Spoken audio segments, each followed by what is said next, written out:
Linchak yung nangyayari ba ngayon? Ideals ba natin yung magnakaw, magdroga, maging komunista, maging abusado, yung mga politiko natin at tayo, tiwangwang, mukha tayong tanga, ngingang, wala tayong, wala namang impran na gawa. O bakit ganun, bilyon-bilyon? Tapos nun, yung pinaghirapan natin, ipamimigay lang. Ha? Na AX, mga tupad, yung mga ayuda na yan, ipamimigay lang sa mga ayaw magtrabaho. Tayo trabaho. Sus, Mariosep talaga. Galit na ang taong bayan, wala kayong pakiramdam. Galit na ang taong bayan. Good governance lang ang lusot ninyo. Hindi pwede magnanakaw, hindi pwede komunista, hindi pwede yung bangag-bangag. Ang dami nang droga. Ano kayo di kayo nakikita? Tapos kayo, traffic violation lang, imagine nakakaya kayo. Bakit yung karamihan ng mga kababayan natin kinakailangan nilang magdusa sa isang bansa na walang pakialam ang gobyerno sa taong bayan? Kaya kayong mga loyal sa gobyerno, loyal sa mauubos din yung swerte nyo. Your luck will run out. Yung pasensya ng tao will run out.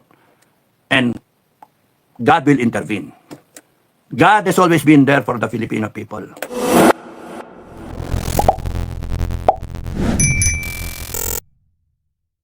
So, malapit na, March 3 daw ang tawag doon, ang ng piskal, prosecutor. Nabangan natin na hopefully merong sense of doon sa may sense of justice, pero mukhang malabo yun, hinihintay. Definite kasi si Torre na he will serve the warrant of arrest. So ang tanong hihintayin ko ba ikaw dito? Magpadala ka ng 6,000 pulis. Kaya ng ginawa mo doon sa KOJC. Or maghuhukay ka rin dito. Maghuhukay ka rin dito wala namang ginto rito Maghuhukay ka rin, mag-search kayo ng heartbeat, kita niyo yung ginagawa ninyo. Kaya-hiya kayo,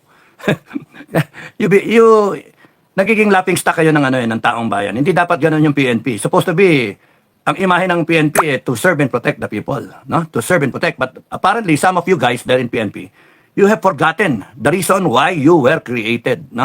You have forgotten, sincerely. Kaya nga nakakaasar kayo. If I had my way, I will have you all terminated from service, lahat kayo na involved.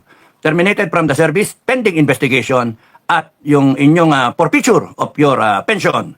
If found guilty of atrocities or if found guilty violating the Constitution, yan ang dapat gawin sa inyo. Hindi ako pastor, hindi ako magtatago.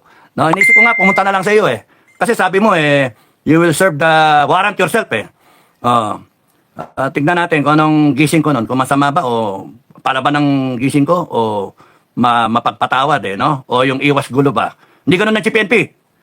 Apparently, yung GPNP, yung convoy, yung convoy na naharang. When you have power and authority, that came from the Filipino people. It is not a ticket to violate the law. It is not a ticket to over-exercise your authority and your power to abuse it.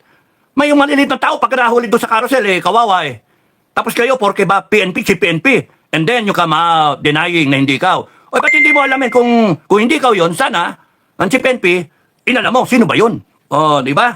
Kaya, kasi, anong example yun? Di ba? Leadership by example. You're supposed to follow the law, uphold the law. PNP. Imagine yung GPNP, mag-violate ng convoy.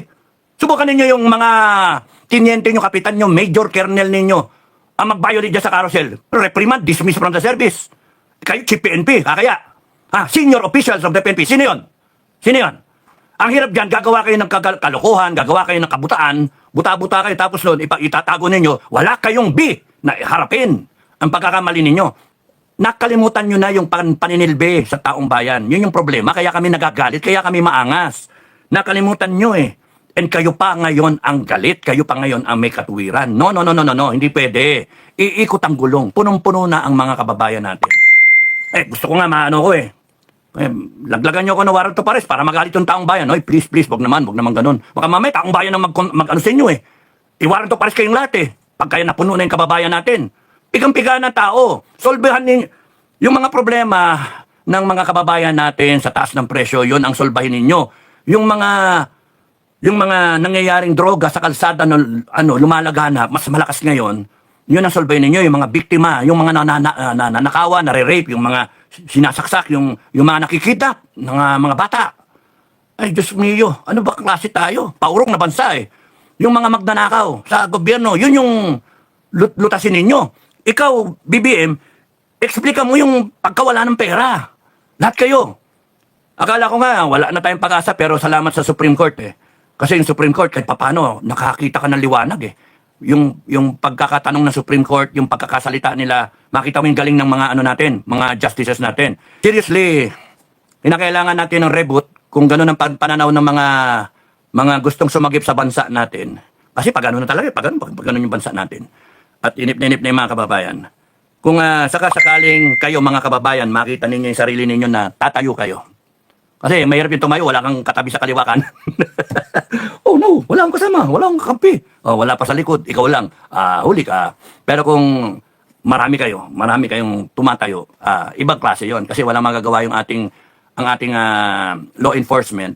How will they implement the law when in fact yung taong bayan ang nag-i-implement ng law? Diba? Implementing the Constitution. Because so much has been violated sa Constitution. We, the sovereign Filipino people, very clear, we, the sovereign Filipino people, imploring the aid of Almighty God. Diyos lang ang kinikilala natin na mas mataas sa atin. Hindi the President, hindi the Vice President, hindi the Senator, the Congressman. Tinatawag namin kayong Honorable. Bongbong, tinatawag kang His Excellency, Your Excellency, pero you're not excelling, ano? You are performing way below. Tinatawag kayo dahil sa galang, pero kayo, problema nyo, hindi nyo ginagalang ang taong bayan. Yun yung problema nyo eh, no? We, the sovereign Filipino people, di ba? In order to build a just and humane society, semplang na kayo ron. Nasaan ang justice? Wala. Hindi pa nga, yung sa akin nga, walang justice eh. Biktima ako ha. Kasi, wala pang petsa para maghusga yung para pag-isipan ng prosecutor kung merong merito yung kaso, kung mapupunta yan sa may probable cause ba na dadali na sa korte. Inuunahan nyo eh. Inuunahan ni DOJ. Anong klase yun? DOJ ang nag-iimbestiga, DOJ secretary sabihin, guilty yan. Ano na yan? Na may probable no, justice, no? In order to build a just and humane society. Ano ginawa nyo kay Kibuloy? No, ginawa nyo kay kala Badoy, ka Eric, kinontempt pa ninyo. Resource speaker, kinontempt nyo. Ha? Anong ginagawa nyo sa mga vlogger na gusto nyong upakan? Anong ginawa nyo kay Tebes, kay Bantag? No. Nandun sa ilalim, dun sa gitna, somewhere there in the Bill of Rights, a person is assumed innocent until proven otherwise in a court of law. Hindi pa nga, wala pa nga yung probable cause eh. Guilty na kagad ang dating eh. Criminal na trato nyo eh. Kayo pa ang gumagamit na batas na para tirisin ang boses ng bayan. And kayo pa ang may gana na gamitin ang pera ng taong bayan para mag-maintain ng libo na troll farm. Para siraan ang mga kababayan natin na tumatayo. How demonic kayo, mga walang niya kayo. How deceptive. Ang mga Pilipino, iba naniniwala. Hatiin na lang natin kaya. No, yung pro-BBM, dito, sa Luzon. Yung pro-Duterte, dito. Ay, baka makasama yung Cebu. Baka makasama yung Visayas at Mindanao, no? Hatiin na lang natin. Tapos panoorin natin after 10 years kung sino mas maunlad. Yun naman yung hatiin ng Pilipinas. Bakit yung karamihan ng mga kababayan natin kinakailangan nilang magdusa sa isang bansa na walang pakialam ang gobyerno sa taong bayan? Bakit kinakailangan magdusa ang mga kababayan natin? Bakit hindi na lang natin hayaan sila? Let them chart their future. Let them. Kung ganyan kayo, gusto nyong gamitin ng armed forces saka yung PNP, yung AFP-PNP, gamitin ninyo para supilin lahat ng lumalaban sa inyo. Pati yung mga junior officer at yung mga sundalo, hindi makagalaw at sinasabi, sumusunod lang kami sa utos. Tinatakot ninyo. Mauubos din yung pananakot na yon. Ang matitira doon, tapang. Tapang ang matitira doon. Isang araw lang yan na biglang babaliktad. Yung sinasabi ko nun, yung ganon, one is to give, no? Spring yan spring. Pagka pinipisa mo nung taong bayan, pagpitik niyan, good luck sa inyo. Good luck sa inyo. Sinasabi ko sa inyo na good governance lang ang labas nito. Ano yung sasagot niyo sa akin? Inciting to sedition. Mga PI. Inciting to sedition ako? May probable cause, ha? Ay, nako. Pagka kayo, sinakot ng taong bayan na kayo ang inciting to disaster. Walang batas. Sige. Walang batas na ganon. Sige. Mag-ano sila. magde-death penalty yan, usigin kayong lahat. Galit na ang taong bayan, wala kayong pakiramdam. Galit na ang taong bayan. Good governance lang ang lusot ninyo. Hindi pwede magnanakaw, hindi pwede komunista, hindi pwede yung bangag-bangag. Ang dami nang droga. Ano kayo di kayo nakikita? Tapos kayo, traffic violation lang, imagine oh. Nakakaya kayo. Tapos deny pa kayo. Nakakaya yun. O pagdating sa Supreme Court, tameme. And you make, you know what, yung nadinig ko doon sa Supreme Court, yung isang portion doon na si Soljen Guevara, astig na astig, bilib na bilib ako kay Soljen Guevara. Oo, astig yan. Nag-DOJ, di ba? And then yung parang hindi makasagot ng doon sa tanong eh. Kasi ang hirap depensahan ng posisyon ng administrasyon. Yun yung problema. Pagka talagang walang-wala, hindi mo madedepensahan. Yung Daphne na umalis na. Oh. Paano ang hirap mo namang depensahan yung posisyon ng gobyerno eh? Magnanakaw, droga, tapos abuso, walang paki sa tao. Paano mo dedepensahan yun? Kaya kayo mga loyal sa gobyerno, loyal sa mauubos din yung swerte nyo.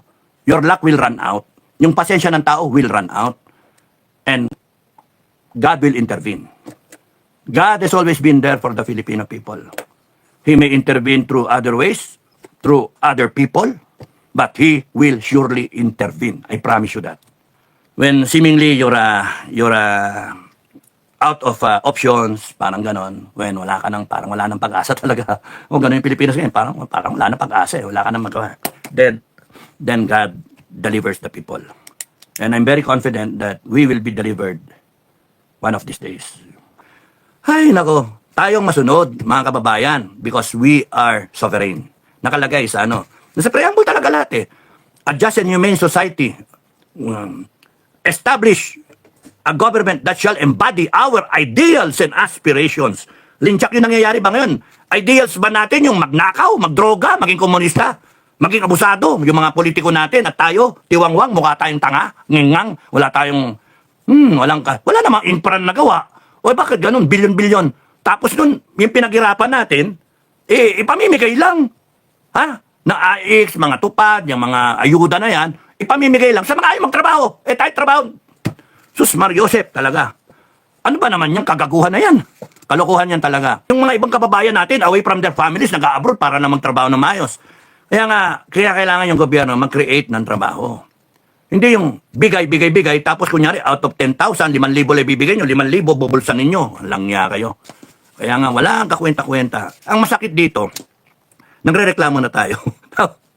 Tapos tayo pa yung kriminal. Tayo pa yung mukhang kriminal, di ba? It has to end. It has to end.